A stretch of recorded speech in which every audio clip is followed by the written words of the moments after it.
হ্যাঁ ঋতু, তোমার মন খারাপ কেন? হ্যাঁ ঋতু, আমাদের হঠাৎ বৃষ্টি হওয়াতে ঠান্ডা পড়ে গেছে, ঋতু জামাগুলো পরতে পারেনি, সেই জন্য ঋতুর মন খারাপ। ফ্যাশনটা হয়নি ঋতুর এখানে নাকি? হ্যাঁ ঋতু,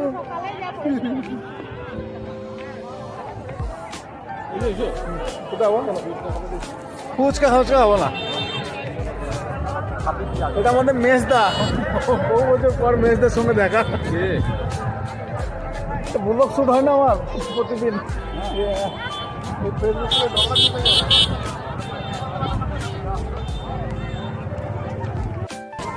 আইসক্রিমও বিক্রি হচ্ছে মেলাতে।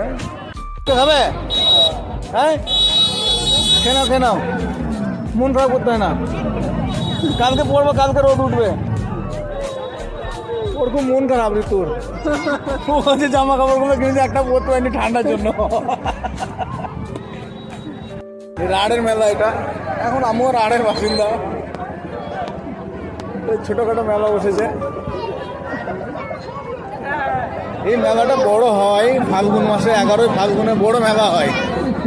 সেই টাইমটা আমি মানে আগে আসতাম, যখন ছেলেদের পড়া ছিল না, তখন ছুটি নিয়ে খাস মেলা দেখতে আসতাম, এখানে গান শুনতে আসতাম। কিন্তু এখন আর আসা হয় না এখানটায় মেলা দেখতে, গান শুনতেও আসা হয় না।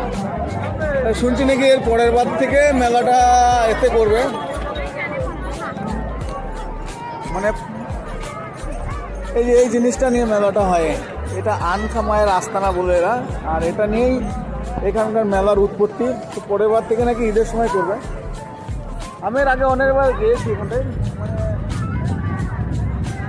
দেখেছি এখানে অনেক ভোগ হয়, খিচুড়ি হয়, এসব হয়, কিন্তু এখন আর আসা হয় না কর্মসূত্রে।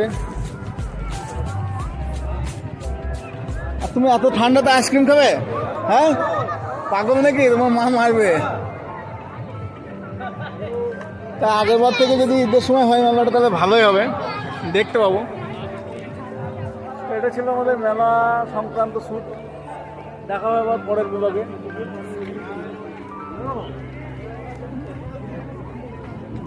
হ্যাঁ ঋতু, তুমি ফুচকা খাবে? ঋতু মেলাটা কেমন দেখলে তুমি? হ্যাঁ তুমি পানিপুরি খাবে না, আইসক্রিম খাওয়ানো যায় না, তাহলে কি খাওয়া যায়? একটা জিনিস আছে আমাদের গাড়ির ভিতরে, কি আছে? কুরকুরে। তাহলে কুরকুরে খাবো একটু পরে আমরা। পাপা শোন, 12 ভাজাটা খেলে